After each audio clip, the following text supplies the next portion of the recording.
बनकर सेवा करना अच्छा लगा, पुनः पार्षद बनकर करूंगा सेवा। चौधरी बच्चू सिंह, पार्षद, वार्ड 95, धनकोट फब्बारा, आगरा। नगर निगम के वार्ड 95 धनकोट फब्बारा के पार्षद चौधरी बच्चू सिंह का कहना है, जनता की सेवा करना अच्छा लगता है। मैंने 5 सालों में सभी की सेवा की है। अगर पार्टी दोबारा मौका देती है तो आगे भी सेवा करता रहूंगा। डॉक्टर हूँ, पूरे क्षेत्र में सेवा करता हूँ, सेवा ही मेरा कर्म है। आपका नाम और आपका परिचय। मैं पार्षद चौधरी बच्चू सिंह, वार्ड 95 माईथान धनकोट फब्बारा से हूँ। आपका 5 साल का सफ़र कैसा रहा? 5 साल का सफ़र कुल मिला के सही रहा। 2 साल तो हमारे कोरोना में चले गए, बाकी जो हमें 2 साल कार्य करने को मिले उसमें मैं समझता हूँ 5 साल से भी ज़्यादा का कार्य हुआ है, जो 5 सालों में हमसे पहले कभी हुआ ही नहीं। करीब अगर मैं एस्टीमेट लगाने बैठूँ तो 5 करोड़ से ऊपर के काम मेरे क्षेत्र में हो चुके हैं। वैसे आपने राजनीति में कदम कैसे रखा? राजनीति में कदम हम बालकाल से ही स्वयंसेवक रहे, इस कारण हम जो है फिर अपनी बीजेपी पार्टी है उसमें भी आना जाना शुरू हो गया। उसके बाद हमें जो है भाजपा की सदस्यता मिल गई और हम कार्य करते चले गए। फिर कई बार विधानसभा में, लोकसभा में हमें विक्टोरिया बिल्डिंग का प्रमुख भी बनाया गया।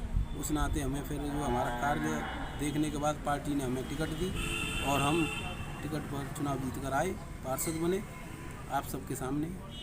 माईथान क्षेत्र में सबसे बड़ी समस्या बंदरों का आतंक है, तो उसके ऊपर आपने क्या किया? ऐसा नहीं है कि माईथान में ही बंदरों का आतंक है। माईथान के अलावा पूरे आगरा क्षेत्र में बंदरों का आतंक है। ताजगंज में, ताजमहल के आसपास देखो बहुत ज़्यादा बंदर रहते हैं। हालांकि हमारे माननीय योगी जी ने अब के आदेश दिया है कि कुछ बंदरों को पकड़ा जाएगा और उस पर कार्रवाई चल भी रही है और ताजगंज क्षेत्र में पकड़े भी जा रहे हैं।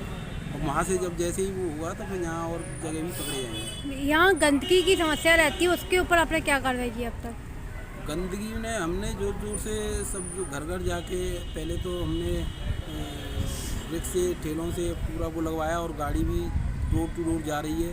लोगों को जागरूक भी किया है, हमने डस्टबिन भी बंटवाए जिसके कारण वो अपना कूड़ा एक साथ इकट्ठा करके रखें और गाड़ी आने पर ही डालें। लेकिन लोगों को भी अपनी तरफ से प्रयास करना पड़ेगा सफाई में कि वो कूड़ा गाड़ी जाने के बाद क्षेत्र में ना डालें, जिससे गंदगी ना हो और गाड़ी आने पर ही कूड़ा डालें उसमें। चुनाव से पहले कई वादे होते हैं, आप अपने कितने वादों पे खड़े उतरे हैं?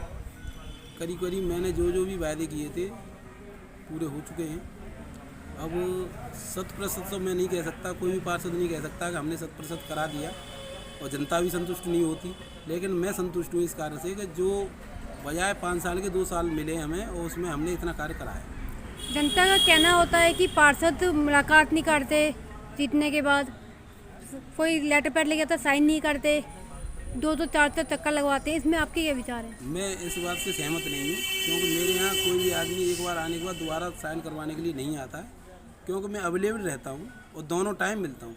सुबह भी 9 से 12 तक मिलता हूँ, शाम को भी 5 से 8 मिलता हूँ। इसके बीच में अगर मेरे बाद में कोई अगर आ रहा है और लौट के जा रहा है तो उसके लिए मैं क्षमा चाहूँगा। अब वो दोबारा चुनाव आ रहे हैं, उसकी आपकी क्या योजना है? अब दोबारा पार्टी के हिसाब से हम अपनी तरफ से तो कोई फैसला नहीं कर सकते, पार्टी जो चाहेगी वो हम करेंगे। अगर आप दोबारा चुनाव लड़ते हैं, पार्टी टिकट देती है, तो आपका पहली प्राथमिकता क्या रहेगी? पहली प्राथमिकता अगर पार्टी हमें टिकट देगी तो सफाई और शिक्षा पे, विकास पे ही कार्य रहेगा हमारा। महिलाओं के लिए आपका क्या कदम रहेगा? नहीं, नारी सशक्तिकरण चल रहा है हमारा, ऐसी बात नहीं है कि कदम क्या रहेगा, वो तो चल रहा है। अगर हम पार्षद नहीं भी बनेंगे तब भी चल रहा है, कार्यक्रम तो चलते ही रहते हैं हमारे। पार्टी से तो संबंधित रहते ही हैं ना हम, तो हमारे कार्यक्रम कभी बंद नहीं होंगे। नारी सशक्तिकरण का कार्य तो बरकरार चल रहा है। अगर पार्टी आपके अलावा किसी और को टिकट देती है तो क्या आप निर्दलीय लड़ सकते हैं? नहीं नहीं, बिल्कुल हम पार्टी का साथ देंगे और पार्टी अगर किसी को भी टिकट देती है तो उसके साथ हैं हम। कमल का फूल हमारा पहलवान। चुनाव को लेकर अपनी जनता से क्या कहना चाहेंगे? जनता को अपनी तरफ जागरूक है, खैर है, समझदार है जनता, ऐसी बात नहीं है।